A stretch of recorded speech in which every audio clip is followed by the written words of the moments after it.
So for those of you who are unaware, Andrew Yang is a candidate running for the Democratic nomination for President of the United States in 2020. Andrew Yang, just to give you some background, is a lawyer, entrepreneur, philanthropist, and outsider running for the Democratic nomination. Now essentially, when you look at his proposals, the only real one of note is his flagship policy of universal basic income. The idea is to give everyone over the age of 18 in America $1,000 a month or $12,000 annually. The idea is that by giving everyone in this country, rich and poor alike, $12,000, it will grow the economy, lift people out of poverty, and give them more money to spend leisurely, stimulating economic growth and development. Now here are just a few examples of him making this claim. Mr. Yang, your signature policy is to give every adult in the United States $1,000 a month, no questions asked. That's right.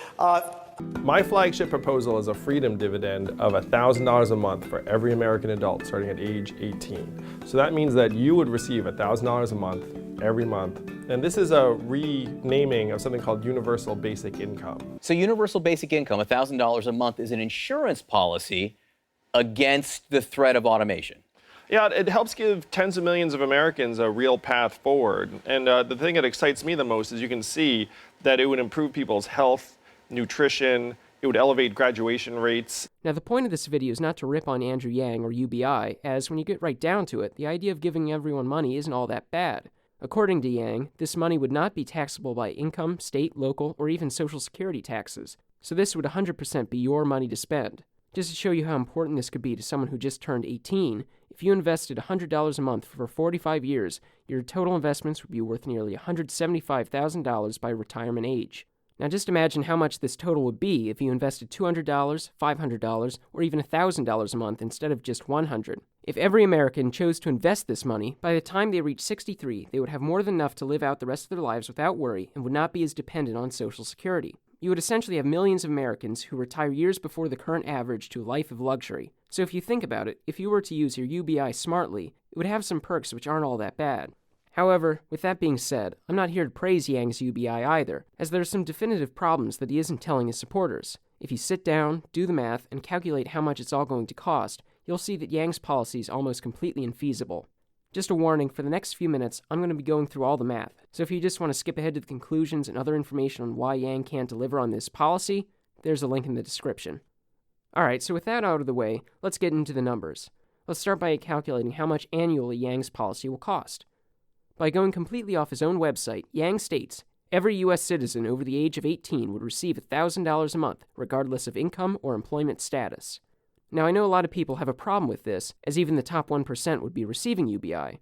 However, this just makes my job a lot easier, and personally, I really don't care about the fact that even the wealthy would be receiving this money, as they are helping to pay for it, as you will soon see. Now back to the numbers. So according to U.S. Census data, there are roughly, mind you I'm rounding down to help Yang, 253 million Americans over the age of 18. If you were to give each of them just $12,000, annually Yang's UBI would cost $3,036 billion. For reference, the U.S. federal budget in 2015 was $3.8 trillion. So now that we know how much UBI will cost, the question arises as to how we will pay for it. So Yang's first method of covering the cost is listed on his website. According to him, in his perfect world, everyone on welfare, food stamps, disability, and what he considers the like, what does this include? Who really knows, would switch over to UBI. This would allow us to transfer upwards of $600 billion spent on these programs to UBI to cover the costs.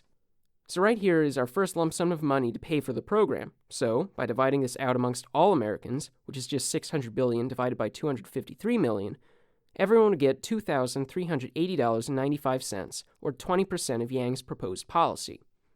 Next, Yang proposes a VAT tax on all goods in America at 10% to bring some more money into the system. Now, by using the state of PA as a starting point to calculate how much this would bring in, you can see on the screen that by expanding the numbers out from PA's 6% sales tax to the 10% VAT tax and adjust for population, it would get us about $800 billion in total revenue for UBI, about what Yang's website says a VAT tax will pull in.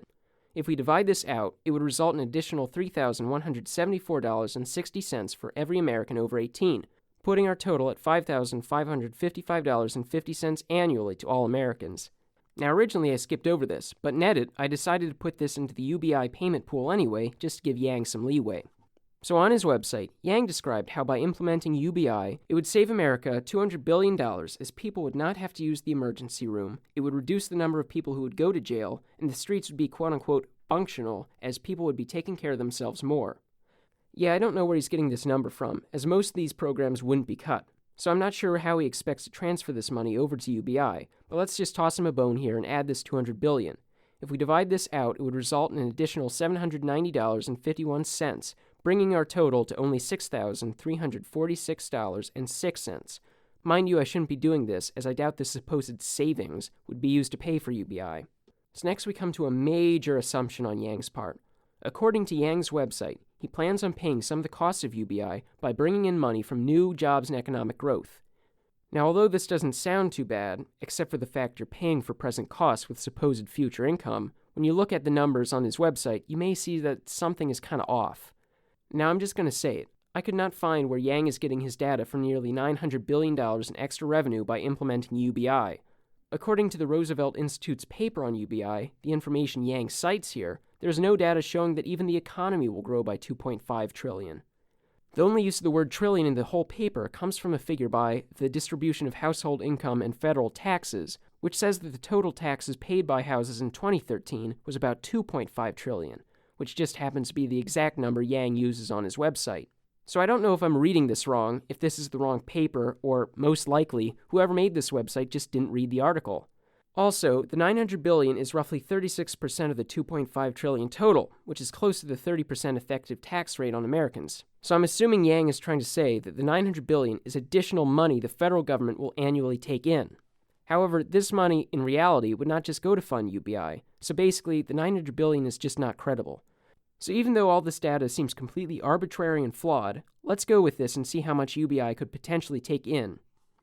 First, let's assume that this $2.5 trillion is newly created money in the hands of Americans, even though this isn't how economic growth works, and assume every dollar after taxes, which is roughly $1.75 trillion, is spent each year and taxed by the 10% VAT tax. So with this, you're only looking at $175 billion more dollars brought in to fund UBI through the VAT tax. In addition to this, if we look at how much the average American's taxes go to fund social safety nets, which is roughly 9% of all taxes, and multiply this by the 30% effective tax rate, you get a percentage of 2.7%. Now, in case you're lost, this number is the percentage of how much of that $2.5 trillion would go to fund social safety net programs via taxes. When you do the math, only $68 billion of this $2.5 trillion would actually go to fund social safety net programs, which now go to fund UBI. So if you put these two totals together, you end up with only $243 billion in extra revenue for UBI, which is only about 27% of Yang's total assessment of how much UBI will provide itself with revenue. For reference, we are now only at $7,306.53 annually for each American. And as is, we've already been doing a lot of fuzzy math just to get here.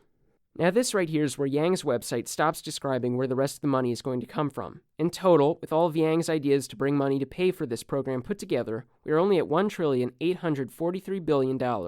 His policy at this point is running a $1.193 trillion deficit, and we're not even two-thirds of the way there to fully funding a $12,000 a year UBI.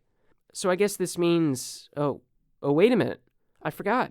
Yang's final idea to scrape together enough money to cover UBI is by, and I quote, taxes on top earners and pollution. By removing the Social Security cap, implementing a financial transactions tax, and ending the favorable tax treatment for capital gains and carried interest, we can decrease financial speculation while also funding the freedom dividend. We can add to that a carbon fee that will partly be dedicated to funding the freedom dividend, making up the remaining balance required to cover the cost of this program. I get it. We tax the rich. It all makes sense now. I'm sure that every year they alone can foot a $1.193 trillion bill. How could I not see it before? But to get real here for a second, Social Security in 2017 cost roughly $1.3 billion and cost $190 billion less than the amount Yang is going to saddle only on the rich, even though everyone who makes money pays into Social Security and not just our nation's top earners. You don't have to do the math here, because $1.193 trillion is either not going to even be pulled from wealthy earners, or it is going to result in the largest mass exodus of job creators this country has ever seen. To pull an Elizabeth Warren quote for a second, I know, just bear with me and we can make it through it. You know, for decades, we have had a trade policy that has been written by giant multinational corporations to help giant multinational corporations. They have no loyalty to America. They have no patriotism. If they can save a nickel by moving a job to Mexico, they'll do it in a heartbeat. If they can continue a polluting plant by moving it to Vietnam, they'll do it in a heartbeat. Now, I hate to say it, but she's absolutely right. Corporations, tech companies, megacorporations, and the rich alike paying $1.193 trillion annually is just not going to happen. Rather than being saddled with this massive expense, these people and companies are just going to get up and leave, taking with them all the billions in VAT taxes Yang is relying on. If we were taking a couple billion, it might be feasible, but $1.193 trillion is just not going to happen by any means. I find it a little ironic that for every other method of squeezing money out of this country to pay for UBI, Yang lists the total he expects to bring in for each. Yet, when it comes to this, he doesn't. Is it because he's unaware of how much this will cost? Worried that companies would lobby against him if they found out? Or, more likely, is it because his supporters would just be too shocked at the full scope of what the rich are expected to pay? I mean, this is the same guy who talks about automation and how corporations are just going to lay people off to replace them with machines to save a couple bucks. Does Yang not think that by saddling business owners with a $1.193 trillion expense that he is going to speed up automation as a whole? Or does he know this and chooses to leave this figure out to keep his supporters in his bid for the election? Side note, this is the only mention of a carbon fee on his entire website, so it's up to you to assume who will pay for it. Corporations? Average Americans? Who knows? It's really anyone's bet, as again, he just doesn't say. Now, some of you might make the claim that I'm wrong about all this, as UBI is feasible and has been tested in places before, like Alaska and Canada. To that, I would say look at the figures, as when you do, you'll see that these examples aren't comparable to what Yang is proposing at all. In Alaska, for example, if you calculate out every Alaskan over 18 getting $1,600 like in 2018, you end up with a total annual cost of $900 million, or less than 0.03% of the annual cost of Yang's UBI.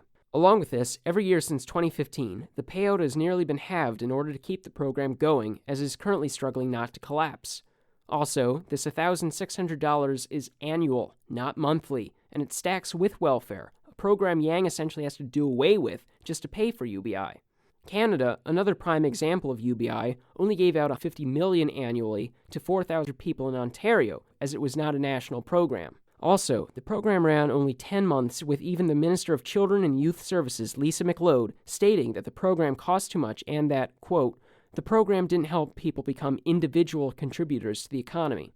So, although these programs existed, it doesn't mean it was on the same scale as to what Yang is proposing or even remotely comparable. So where does all this leave us? Does it mean Yang is a bad candidate? No. Yang's idea is definitely bold and innovative, and is one of the few ideas out there that focuses more on people and the nation as a whole, rather than the rich and the poor. But just because it's bold and idealistic doesn't mean it's remotely feasible. Yang is essentially promising a massive program unlike anything the world has ever seen, which neither he nor his policies can even pay for. At the most, Yang could get every American about $7,300, and this would arguably hurt the people on the bottom more than it would help them, as welfare recipients roughly earn about $9,000 a year, $2,000 more than what Yang can realistically provide. When you get down to it, Yang's UBI just isn't financially viable in the way he is promising it, and because of that, I believe, at least, he's pandering for votes like every other Democrat right now. Policy-wise, he is no worse and no better than anyone else. Alright guys, that's all I have. I hope you enjoyed this. You can listen to this on SoundCloud, follow me on Facebook and Twitter, links are in the description. You can share this with any Yang supporters you know, and feel free to challenge me on this, as who knows, I could be wrong. I love arguing, I love learning, so take me up on my challenge, and maybe you can show me the error of my ways. Alright, have fun guys, see you next video. Hopefully it'll be just as enjoyable as this one, and I hope you enjoyed watching. Thanks.